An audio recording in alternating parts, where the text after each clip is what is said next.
चलिए बच्चों, हम लोगों के 9 पार्ट्स हो गए हैं, 90 हमारे ईडियम्स हो गए हैं, 10वें पार्ट की तरफ हम लोग चल रहे हैं। तो आप लोगों को मैंने पहले भी कई बार बताया है कि ये जो ईडियम्स हम लोग कर रहे हैं इनको आप ऐसा ना लें कि बिल्कुल ये व्यूज़ पाने के लिए या फिर आप थंबनेल में ऐसा क्रिएट करने के लिए। मैं बिल्कुल ऐसा एजुकेशन चाहता हूँ जो बिल्कुल फोकस्ड हो, एग्ज़ाम ओरिएंटेड हो। तो एग्ज़ाम ओरिएंटेड हो तो उसके लिए क्या करें, उसके लिए बिल्कुल आपको ये ईडियम्स पढ़ने हैं। इनसे पढ़ करके क्या होगा, डेफिनेटली आपके ये किसी ना किसी एग्ज़ाम में ज़रूर टपके होंगे, चाहे आप कोई भी एग्ज़ाम की तैयारी कर रहे हो। ईडियम्स हमारे पास लिमिटेड है, किसी भी इंग्लिश के सिलेबस को उठा करके देखें तो ईडियम्स हमारे पास लिमिटेड है, उन्हीं ईडियम्स में से हमारे पास आएगा।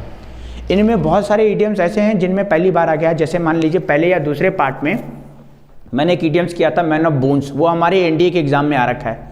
हमने रीड बिटवीन द लाइन पहले किया था और रीड बिटवीन द लाइन ये भी रहा, ये हमारे एसएससी के एग्जाम में बहुत बार आया है। अच्छा, टर्न अ डीफर मैंने पिछले वाले पार्ट में किया था, वो हमारे सीडीएस वाले एग्जाम में आया है। तो एयरफोर्स के, एनडीए के, सीडीएस के, एसएससी के, बैंक पीओ के एग्जाम में कहीं ना कहीं आपको ये ईडियम्स जरूर मिलेंगे। तो आप लोग क्या करिए, आप लोग बस बिल्कुल क्या करना है, मन लगा करके पढ़ना है, सिर्फ वीडियो को वॉच करना है और समझना है कि जितने का ईडियम्स हम लोग पढ़ रहे हैं उतने में से कितने हमें याद हो पाते हैं। हर वीडियो में मैं 4 से 5 या 6 ईडियम्स आपको देता हूँ दोबारा रिवाइज करने के लिए।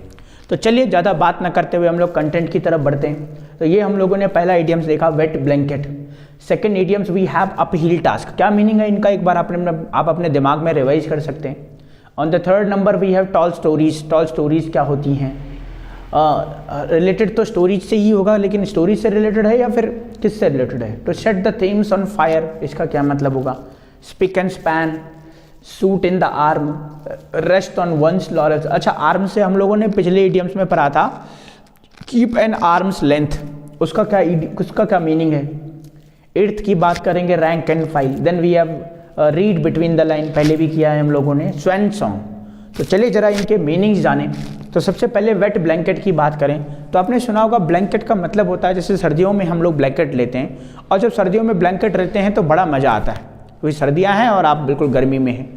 तो ब्लैंकेट तो है, लेकिन कैसा है वो, वेट ब्लैंकेट। मान लीजिए किसी ने उसको गीला कर दिया या बारिश हो गई, आपने सुखाने डाला था और वो ब्लैंकेट गीला हो गया, तो इसका मतलब क्या हो गया है कि आप अब उतना एंजॉय नहीं कर पाएंगे उस ब्लैंकेट में जितना कि पहले कर लेते थे। तो एक तरह से बोलें कि दूसरे के एंजॉय को खराब करना, उसको कहेंगे wait blanket.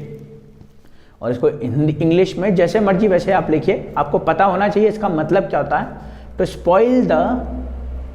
Spoil someone's enjoyment,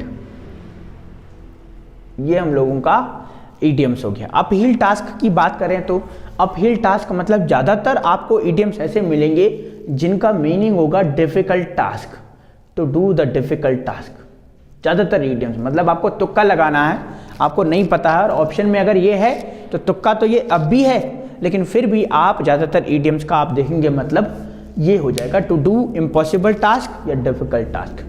toll stories, tall stories का मतलब होता है लंबी स्टोरियां अगर हैं तो जो लंबी स्टोरी है उसको हम लोग फेक स्टोरीज कहेंगे। कैसी स्टोरीज, फेक स्टोरीज या फिर नॉट रियल फेक स्टोरीज।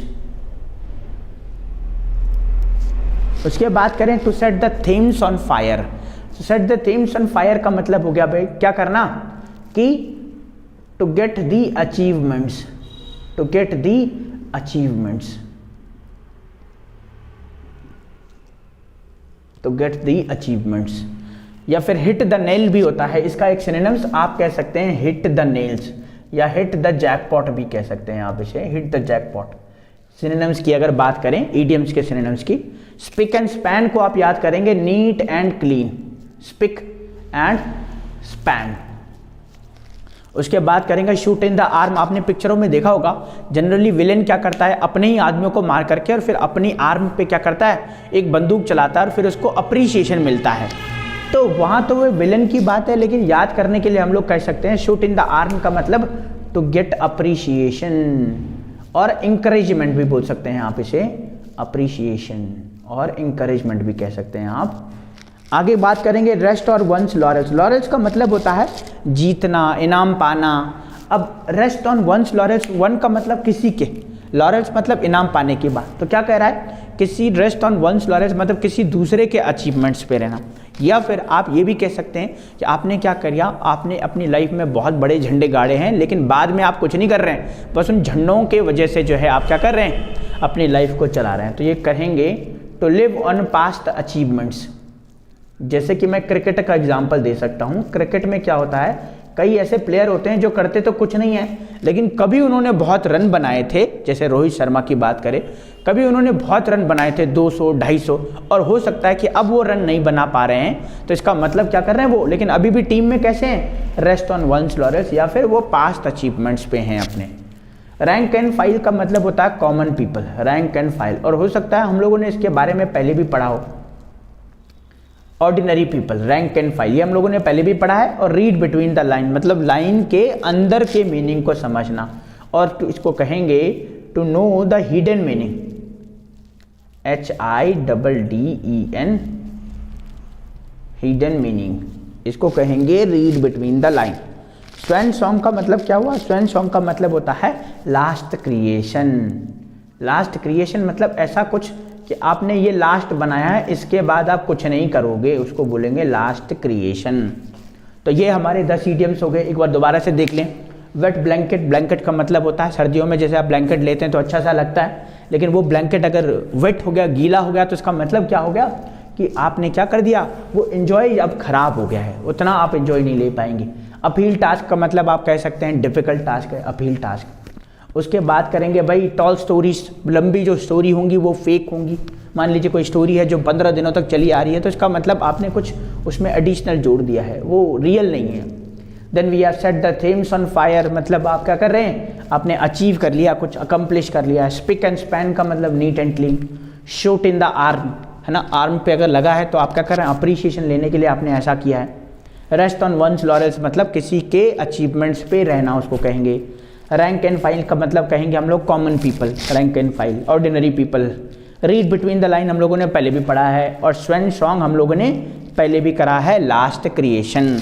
तो चलिए हमेशा की तरह हम लोग क्या करते हैं, हम लोग इनको एक बार दोबारा से देखते हैं कि क्या हम लोगों को इनके मीनिंग सच में पता हो गए।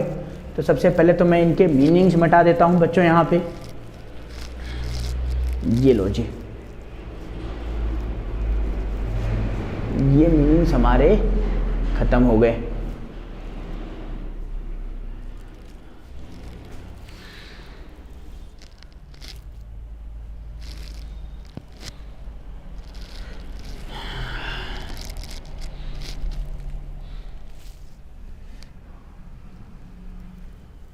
तो ये हैं क्या क्या हमारे पास। वेट ब्लैंकेट का क्या मतलब होता है, टॉल स्टोरीज का क्या मतलब होता है, स्पिक एंड स्पैन का क्या मतलब होता है, shoot in the arm, rank and file और रीड बिटवीन द लाइन। तो हमारे पास हो गए 6 idioms.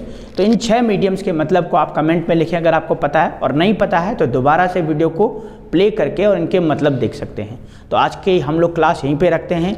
Thank you so much, हम लोग मिलते हैं नेक्स्ट वीडियो में।